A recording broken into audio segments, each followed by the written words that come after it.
قرآن کریم نے ایک امت تیار کی، وَكَذَلِكَ جَعَلْنَاكُمْ أُمَّةً وَسَطًا لِتَكُونُوا شُهَدَاءَ عَلَى النَّاسِ وَيَكُونَ الرَّسُولُ عَلَيْكُمْ شَهِيدًا 2/143۔ ایک امت تیار کی۔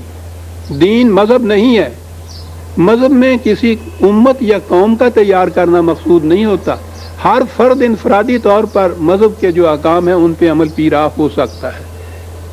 وہی جو وہاں میں نے کہا یہ نیشنل علماء کہتے تھے کہ اس کے لیے ضرورت نہیں ہے اپنے نظام اپنی حکومت کی، نکاح طلاق وغیرہ کے مسائل دیکھیے ہم کر سکتے ہیں، بھکتی ہے، پوجا ہے، پرستش ہے، عبادت ہے، ہم وہ کرتے رہتے ہیں۔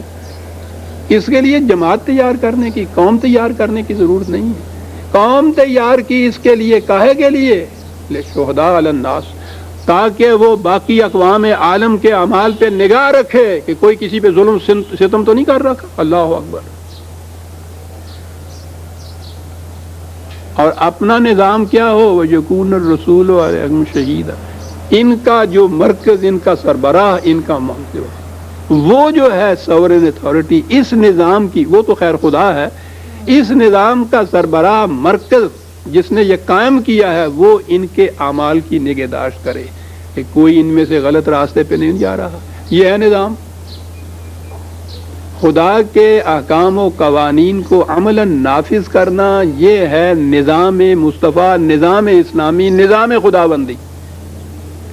اور چونکہ احکام نافذ ہوتے ہیں انسانوں کے ذریعے سے، خالی کتاب جو ہے وہ کافی نہیں ہوتی نافذ کرنے کے لیے۔ کتاب تو صامت اور خاموش ہوتی ہے نا، الفاظ تو نہیں اپنے آپ کو خود نافذ کر دیتے، کسی انسان کے ذریعے کسی اتھارٹی کی روح سے نافذ ہوتے ہیں نا۔ یہ بڑا ایک نرالا سا، انوکھا سا، نادر سا تصور تھا حکومت کا جو قرآن نے دیا ہے کہ حکومت تو ہو کتاب کی لیکن وہ ہونی ہے کسی نہ کسی انسان کے ہاتھوں۔ اسے کہتے ہیں حکومت خداوندی یا حکومت اسلامیہ، کہ خدا کے احکام انسانوں کی جماعت کے ہاتھوں سے نافذ ہوں۔ اور سب سے پہلی یہ مملکت جو قائم کی، وہ قائم کی حضور نبی اکرم صلی اللہ علیہ وسلم نے، اس لیے پہلے مرکز یا فائنل اتھارٹی اس حکومت کی جو تھی وہ نبی اکرم صلی اللہ علیہ وسلم تھی۔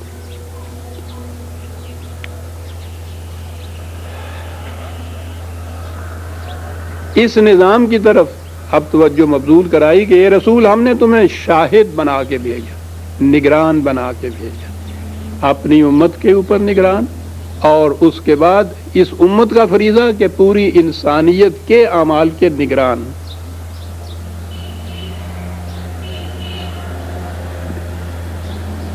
کیا کرنے کے لیے یہ کچھ؟ مبشرا و نذیرا، غلط راستے پہ چلنے والوں کو یہ متنبہ کرنا کہ تم منزل مقصود تک نہیں پہنچ سکتے، صحیح راستے پہ چلنے والوں کو شاباش دینا کہ بالکل ٹھیک ہے، قدم اٹھائے جاؤ، بڑھائے جاؤ، وہ منزل آئی تمہارے قریب، وہ آئی منزل تمہارے قریب۔ کیا بات ہے سر، یہ ہے مقصد اس نظام سے جس کے سربراہ نبی اکرم صلی اللہ علیہ وسلم تھے۔ لِتُؤْمِنُوا بِاللَّهِ وَرَسُولِهِ وَتُعَزِّرُوهُ وَتُوَقِّرُوهُ وَتُسَبِّحُوهُ بُكْرَةً وَأَصِيلًا، اور اس طرح سے ایمان آتا ہے اللہ اور رسول کے اوپر، اور ان کا فریضہ یہ ہو جاتا ہے کہ پھر یہ جو ہے نا تعزرو ہو، توقرو ہو، تسبحو ہو کی ضمیر واحد کی ہیں اس میں، اس تو یہ خدا کی طرف بھی اس کا مطلب ہو سکتا ہے، رسول بھی ہو سکتا ہے، لیکن اسی حد تک جہاں تک انسانیت کا، بشریت کا تعلق ہے۔ یہ تو ہے جماعت مومنین نبی اکرم صلی اللہ علیہ وسلم کی مدد کرے اس نظام کے قیام اور اس کے استحکام کے لیے، اور اس کے لیے تعظیم نہایت ضروری ہے۔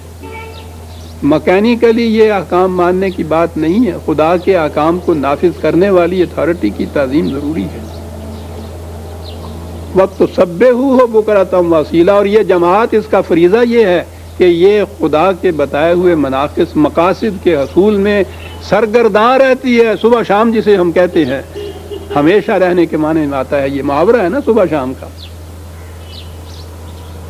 تو صبح اور تسبیح کے معنی تو اب آپ جانتے ہیں نا، اس مقصد کے حصول میں سرگرداں رہنا ہمیشہ، وہ ہزار دانے والی کھٹ کھٹ کرنے والی نہیں ہے۔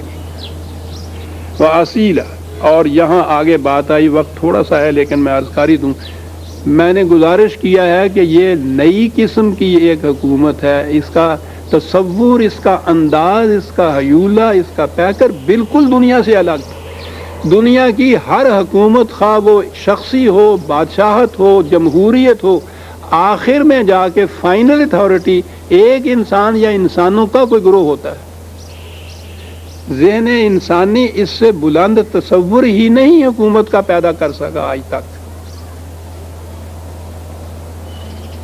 لیکن قرآن نے یہ ایک تصور دیا کہ فائنل اتھارٹی یہ انسان بھی نہیں ہے، خدا کی طرف سے دیا ہوا قانون کا ضابطہ ہے۔ فائنل اتھارٹی وہ کتاب ہے، ان لوگوں کا فریضہ تو اس کتاب کے قوانین و احکام کو نافذ کرنا ہے۔ یہ صرف باہمی مشاورت سے یہ دیکھیں گے کہ اس کے نافذ کرنے کے طریقے کیا ہیں، طور کیا ہے، اسالیب کیا ہے، جزیات کیا ہیں، فروعات کیا ہیں، یہ یہاں تک تو ان کا فریضہ ہوگا، قانون سازی ان کا فریضہ نہیں ہے۔ تو اس اعتبار سے فائنل اتھارٹی، ساورن اتھارٹی، اقتدار مطلق جسے کہتے ہیں، وہ تو صرف کتاب اللہ ہے، اور ان کا فریضہ کتاب اللہ کے احکام و قوانین کو نافذ کرنا ہے۔ اب جہاں جہاں یہ چیز آتی ہے، رسول سب سے پہلا میں نے عرض کیا نا کہ مرکز تھا اس حکومت کا، سربراہ تھا اس حکومت کا۔ جہاں اب ذکر آتا ہے، آپ دیکھیے نا کہ ایک انوکھا، نرالا، نادر تصور جو دیا ہے، اس کے ذکر میں کیا احتیاط رکھی گئی ہے سر۔ اطاعت تو اس کے اندر ہے، اطیعوا اللہ و اطیعوا الرسول، یہ بات میں کسی دوسرے وقت میں جا کے عرض کروں گا۔ لیکن جو کچھ خدا نے کرنا ہے وہ کرا رہا ہے ان انسانوں کے ہاتھوں سے۔ یہ انسان جو کر رہا ہے یہ اپنی طرف سے نہیں کر رہا، یہ کر رہا ہے خدا کی طرف سے۔ ادنا سی ایک مثال میں آپ لے لیجئے کہ جب اس چوراہے پہ کھڑا ہوا ٹریفک کا سپاہی آپ سے کہتا ہے کہ وہ بائیں طرف چلو، حکم دیتا ہے آپ کو، آپ اس کا حکم مانتے ہیں، یہ اس سپاہی کا حکم نہیں ہوتا، گورنمنٹ آف پاکستان کا حکم ہوتا ہے۔ اور اگر یہ نہیں مانتے آپ، ہتھکڑی لگا لیتا ہے۔ اگر اس کے راستے میں آپ خارج ہوتے ہیں تو جیل خانے بھجوا دیا جاتا ہے۔ یہ سپاہی اس حکومت کے احکام کو نافذ کرنے کا انسانی ذریعہ ہے صرف۔ وہ بھی اگر سائیکل پہ چلے گا وہ سپاہی بھی تو اس چوراہے پہ آ کے اسے بھی بائیں طرف مڑنا پڑے گا۔ وہ پہلے خود اطاعت کرتا ہے۔ رسول اللہ نے فرمایا کہ میں سب سے پہلے انا اول المسلمین۔ فائنل اتھارٹی یہاں یہ نہیں ہے، میں بھی اس اتھارٹی کے سامنے سر جھکاتا ہوں، سب سے پہلے تو میں اسے سامنے سر جھکاتا ہوں، اور تمہیں بھی میں یہ کہتا ہوں کہ اسی طرح سے تم بھی سر جھکاؤ۔ تو اب یہ جو چیز ہے نا کہ رسول کے ذریعے سے خدا کے احکام نافذ ہو رہے ہیں، خدا سامنے آ نہیں سکتا، وہ محسوس اور ہستی نہیں ہے۔ رسول کے اگر کہا جاتا ہے اطاعت کرو تو اطاعت ہو گئی ایک فرد کی، ایک انسان کی اطاعت ہے، خدا کی کتاب کی۔ کتاب جو ہے وہ خود بول نہیں سکتی کہ اطاعت ایسے کرے۔ میں کسی دوسرے وقت میں، میرا خیال ہے میرا خطاب آئے گا آپ کے سامنے، اس میں اس کو میں تفصیل سے بیان کروں گا۔ کتاب خود کچھ کہہ نہیں سکتی، تو یہ جو کہنے والا ہے اس کے متعلق یہ چیز ہے کہ اس کی اطاعت نہ یہ سمجھو، یہ خدا کی اطاعت ہو رہی ہے۔ اگلی آیت میں یہ آ گئی۔